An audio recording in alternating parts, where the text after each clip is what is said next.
Friends, అందరికీ lunch చేసిర్రా అందరూ? మా దగ్గర వాతావరణం అయితే కూల్ ఉంది, వర్షం పడుతుంది. నేనైతే చింతపండు కొట్టుకుంటున్నా.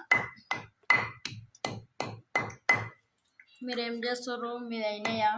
సమ్మర్ వచ్చిందంటే చింతపండు రెడీ చేసుకోవడం, మిరపకాయలు తెచ్చి కారం పొడి రెడీ చేసుకోవడం, కందిపప్పు, శనగపప్పు, 1 ఇయర్కు సరిపడా అన్నీ తెచ్చుకోవాలి కదండి. మళ్ళీ నేనైతే చింతపండు కొట్టుకుంటున్నా. మరి మీరు కొట్టిరో లేదో, మీ పని అయిందా కాలేదా కామెంట్ సెక్షన్లో కామెంట్ చేయండి.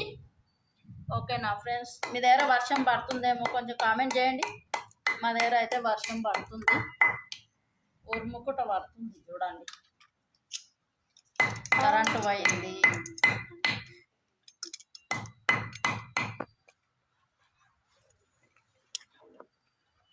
మీ దగ్గర ఇట్లే కొడతారా చింతపండు? ఓకేనా ఫ్రెండ్స్? బాయ్ మరి.